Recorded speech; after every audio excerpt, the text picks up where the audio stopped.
ढंग गुरुपूजन उत्सव पालित सुवर्णपुर जिला सदर कौशल उच्च विद्यालय एक अभिनव भाव में गुरुपूजन उत्सव पालित हो जाइछि। पाखापाखि 6टी जिल्लारू सुनामधन्य प्राय 15 जन अवसर प्राप्त और कर्मरत शिक्षक मानकु कौशल उच्च विद्यालय तरफ निआरा ढंग पूजन करा श्रेष्ठ गुरु सम्मान 2025 रे सम्मानित करा जायथिला।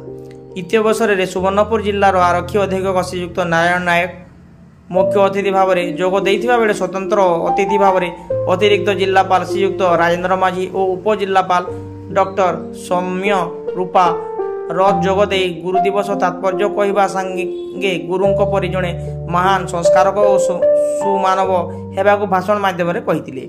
सम्मानित अतिथि भाव में अवसर प्राप्त शारीरिक शिक्षा निरीक्षक श्रीयुक्त दुर्योधन राउत और विद्यालय संगठन प्राण प्रतिष्ठाता और अवसर प्राप्त प्रधान आचार्य श्रीयुक्त श्याम सुंदर महापात्र प्रमुख जोगदे उत्तम मानव हेबार दिशा निर्देश देइथिले।